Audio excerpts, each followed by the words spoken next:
দর্শক, এই মুহূর্তে উত্তরা আধুনিক মেডিকেল কলেজ হাসপাতাল এলাকায় রয়েছেন সহকর্মী শামীম রেজা। সেখানকার সবশেষ পরিস্থিতি একটু জানবো তার কাছ থেকে। শামীম, এই মুহূর্তে সবশেষ পরিস্থিতি আসলে জানতে চাই আপনার কাছ থেকে। আহতদের কি অবস্থা দেখতে পাচ্ছেন? মাইলস্টোন স্কুল অ্যান্ড কলেজের বিমান বিধ্বস্তের সেই ভয়াবহতার পর আসলে সবচেয়ে বেশি চাপ যেখানে হয়েছে সেই উত্তরা এই হাসপাতাল থেকেই আসলে সবচেয়ে বেশি চিকিৎসা নিয়েছেন আহতরা। তবে এখন পর্যন্ত এই হাসপাতালের সামনের যে পরিস্থিতি সেটা যদি একটু দেখাতে চাই, আসলে হাসপাতালের সামনের পরিস্থিতি এখনও ভয়াবহই বলা যায়। এখানে যত মানুষ দেখছেন সবই আসলে উৎসুক মানুষ, মানে কোনো প্রয়োজন ছাড়াই তারা এখানে অবস্থান করছেন। পুলিশ, স্বেচ্ছাসেবক সবাই মিলেও আসলে এই উৎসুক মানুষের যে ঢল, এই ঢল আসলে কোনোভাবেই থামানো যাচ্ছে না। তবে সারা দিনের আসলে যে পরিস্থিতি ছিল সেটা যদি একটু বলতে চাই, যে সেই 2টার পর থেকে আসলে সাইরেন বাজিয়ে একের পর এক অ্যাম্বুলেন্স আসলে হাসপাতালে ঢুকেছে এবং সেখানে স্বেচ্ছাসেবক চিকিৎসকরা খুব দ্রুততার সাথেই আসলে রোগীদের খুব দ্রুত হাসপাতালেই নিয়েছেন এবং দ্রুত চিকিৎসা দেওয়ার চেষ্টা করেছেন।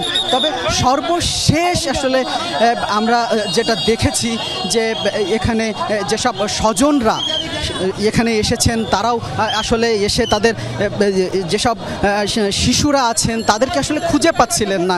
এখন আমরা বেশ কয়েকজনের সাথে কথা বলেছি, বেশ কয়েকজন এসেছেনও যারা বিভিন্ন হাসপাতালে ঘুরে বেড়াচ্ছেন, তাদের শিশুদের খুঁজে পাচ্ছেন না। এমন 3 জন অভিভাবক হাসপাতালে এসেছেন, তারা বলছেন যে এখন পর্যন্ত তারা তাদের শিশুদেরকে খুঁজে পাচ্ছেন না। এবং কিছুক্ষণ আগেও একজন এসেছেন যিনি এই হাসপাতালে এসে আসলে তার শিশুকে খুঁজে পেয়েছেন এবং তিনি কান্না জড়িত কণ্ঠে বলছিলেন যে অনেক স্কুল কর্তৃপক্ষ থেকে শুরু করে নানা জায়গায় তারা যোগাযোগ করেছিলেন, কিন্তু কোনোভাবেই তাদের সন্তানকে তারা ট্রেস করতে পারছিলেন না। এছাড়াও আরও কয়েকজন আছে যারা এখানে এসেছেন, সন্তানকে খুঁজে পাচ্ছেন না, এখান থেকে আরেক জায়গায় যাচ্ছে, আরেক জায়গা থেকে আরেক জায়গা, এভাবেই আসলে তারা ঘুরে বেড়াচ্ছেন। এবং সর্বশেষ হাসপাতাল থেকে গণমাধ্যমকে যেটা জানানো হয়েছে, তারা আসলে বলছেন সারা দিন আসলে রোগীর এত চাপ ছিল যে তারা সে সময় আসলে গণমাধ্যমের সাথে কথা বলার সুযোগ পাননি। তবে সর্বশেষ ব্রিফিংয়ে তারা আমাদেরকে জানান যে সেই দুপুর থেকে এখন পর্যন্ত আসলে 158 জনকে তারা চিকিৎসা দিয়েছেন এবং যেখান থেকে 23 জন এখনও হাসপাতালে ভর্তি আছেন। এবং এর বাইরে আসলে এখনও যারা চিকিৎসা নিয়েছেন এখানে, সেই চিকিৎসা নেওয়াদের মধ্যে 50 জনের অধিক খুবই গুরুতরভাবে আহত হয়েছেন। যারা দগ্ধ হয়েছেন তাদেরকে তারা রাজধানীর বিভিন্ন হাসপাতালে পাঠিয়েছেন।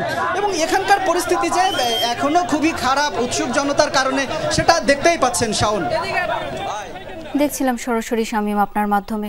ধন্যবাদ এই মুহূর্তের আপডেটটুকু জানাবার জন্য।